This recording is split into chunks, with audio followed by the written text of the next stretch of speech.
Yo, what's up guys, I'm Alfie Delete, and today we're diving into Stellaris Dev Diary 407, and this one kicks off the 4.3 Cetus open beta, which is going to be a big deal. Now we'll touch briefly on the 4.2.4 Corvus update with its balance tweaks, bug fixes, and performance improvements, but the main focus here is Cetus. This Dev Diary lays out Paradox's plan to rein in the wild economy and fleet power of the 4X era with major changes to how ships, naval capacity, and economic scaling actually works. We're going to break down the design goals, go over the naval economic changes, talk about what the devs are looking for during the open beta, and wrap up with the patch notes, including balance, AI, UI, and modding changes. Now if you're wondering where Stellaris is headed next, and whether the Reckoning lives up to its name, well, let's find out. Version 4.2.4 Corvus is currently in certification, and by the time this video goes live, it may already be available.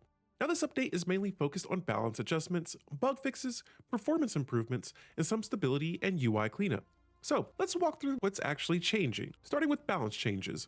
Machine empires with climate preference traits now get a 25% minimum habitability on volcanic worlds, which bring them in line with how volcanic worlds are supposed to function. Now for infernal empires, some specimens that previously produced food have been changed to instead provide a smaller alloy output bonus, specifically 1/4 of the old value. Next up, several events tied to the Red Giant and Cosmic Dawn origins now give slightly less unity and research, reducing some early game reward spikes. Moving on to bug fixes, there are quite a few of them here. The Payback origin now correctly gives the proper starting buildings when played as a materialist or spiritualist. Propaganda Machine's trait now displays the correct modifier in-game.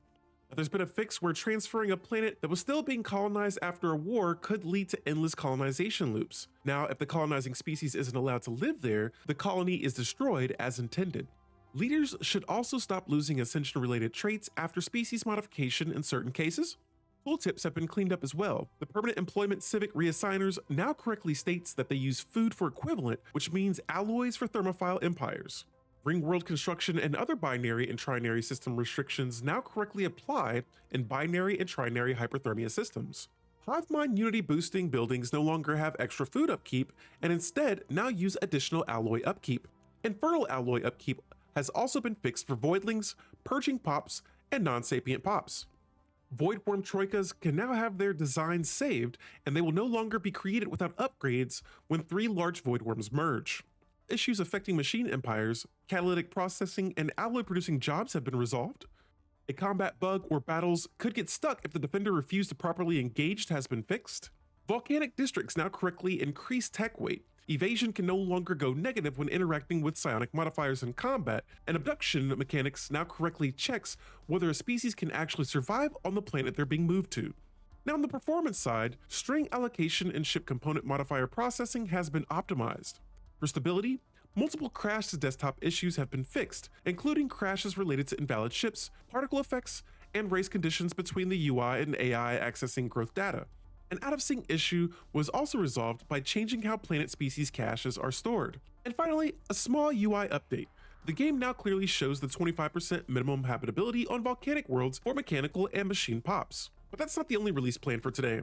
Now, as mentioned last week, this open beta is very compartmentalized so that we will have the option to pick and choose different aspects to bring to the final release. This first content drop of the Cetus open beta includes only a partial set of economic and naval change branches on top of a 4.2 base. Now, if all goes according to plan, 4.3 will be released to the live branches during the first quarter of 2026, but if we deem that it's not ready yet, we're planning to keep it in beta for longer. It's also possible that we'll choose to release some elements of 4.3 and then continue with a 4.4 open beta with the things that will need more work or polish. Now, the economic changes in 4.0 brought a high level of customization to planets and introduced ways of optimizing your production that did not exist before, leading to much stronger overall results. Coupled with the power creep of the Ascension expansions, empires were able to create fleets that dwarfed the in-game fleets by 3 times by the mid-game. Now the changes in this beta seek to ratchet the power level back significantly, restricting most sources of nonlinear economic growth, in order to bring us to a more balanced level overall. Our pass is not yet complete, so I'm sure you'll be able to find some civics, traits, or other sources that we haven't gotten to yet. That's okay, but expect that when we're done, we'll have adjusted those as well. Some other changes are still in a work in progress state, waiting for some code support to make them work the way we want them to. Helping us find things that we may have missed or display excessive synergies, and highlighting them will be very helpful. Internally, we nicknamed this branch the Reckoning before it got its constellation name, since the 50 weeks of being overpowered were coming to an end. Now, we're not trying to recreate the economic level of 3x in this branch, we're looking for where the baseline of the 4x economy should be. Now, we believe this is at a level that is much lower than the 4.0 to 4.2 level, and that there are parts of Stellaris that haven't been an interesting challenge for quite a long time. There's not much incentive in doing a special project to pacify hostile space fauna, for instance, if an early game fleet can casually erase them from existence. We wanted to reduce the number of ships in the game to both improve performance and to make the ships you have feel more valuable. If you have 20 full fleets moving around in a doom stack, each individual battleship you have is just another number. A popular mod multiplies the power and cost of ships to improve performance. It did accomplish both of these goals, but we desired a system that we believed would better fit both early and late game.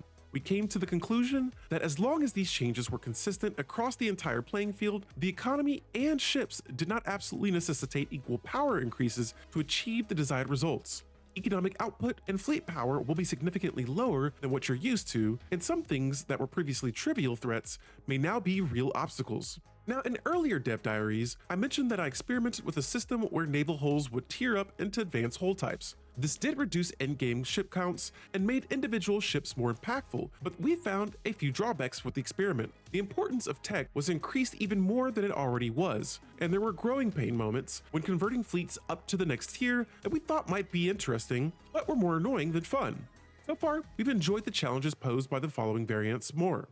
Now, the Cetus open beta is decoupling naval capacity from the Corvette standard. Just like how in the POP rework, this gave us more granularity with jobs. This gave us the design space to do things like give frigates their own spot in the lineup part way between corvettes and destroyers, and let us move bioships to their own scale. Starting naval capacity has been increased to 40, and you'll still typically start with 3 corvettes, but they'll take more naval capacity than before. This does make it easier to maintain power projection, but building a massive fleet is a much larger undertaking, and individual fleets have a handful of each class of ship instead of an uncountable blob of overlapping polygons. Now here's a spreadsheet excerpt that shows tentative naval cap, hull cost, and upkeep for various ships. Frigates are now faster, moving at destroyer speed instead of cruiser, get another aux slot, and use destroyer grade reactors instead of corvette grade. Now Titan perdition beams and similar weapons deal collateral damage to entire fleets. This may be changed in future open beta updates to something like hitting a 500 naval capacity worth of ships in the system instead. Torpedoes have been rebalanced around these numbers and require more power, compensated on frigates by their larger reactors. And next up, we're going to take a look at economic changes. Now, economically, the 4.3 Cetus open beta aims to deflate nonlinear growth and push the game towards flatter, more controlled economies. Goals of these changes were to make more modifiers matter, decrease the outliners, and create a linear, more deliberate economic landscape. Some aspects of gameplay were too easy to circumvent or pit at maximum values, such as empire size, happiness, and stability, while other systems such as unemployment were generally unenjoyable and did not add value to the game. Many modifiers have been returned to provide smaller, more focused bonuses or penalties, and during our economic pass, we tended to favor job efficiency over raw output. Now, there have been some significant changes to how automation and Fallen Empire building functions. They're now job specific, and Fallen Empire buildings are the only source of specialist job automation. Partial passes have been done on Origins and Ascensions, but I expect we'll be tweaking things and continuing passes for the next couple of months. So, what are we looking for? We would like feedback on what you think of some of these changes. Where have we gone too hard? What do you like? And what have we missed on? And so on. As I've mentioned, this is still an early build and we'll be iterating on it until it releases. If and when you find something that's grossly out of line with the rest of the game balance, let us know and we'll make sure that it's looked at. Is the challenge level appropriate? Are there more sliders that we should add to Galaxy Generation, or changes we should make to the base game difficulties? And finally, here are the open beta patch notes. Note that some of the changes in the branch are not explicitly listed here and are covered by general notes, like many sources of Unity production that have been reduced. Alright, and so the first part of the 4.3 Cetus open beta branch is up on Steam. We plan to update this branch again next week. What's next? Well, next week's Dev Diary will feature any updates that we make to the beta next week and will be the end of the year review before the winter holidays. Guys, I'm halved Delete. This is Stellaris Dev Diary 407. Hope you guys are looking forward to the Cetus open beta. And until next time, Alpha out.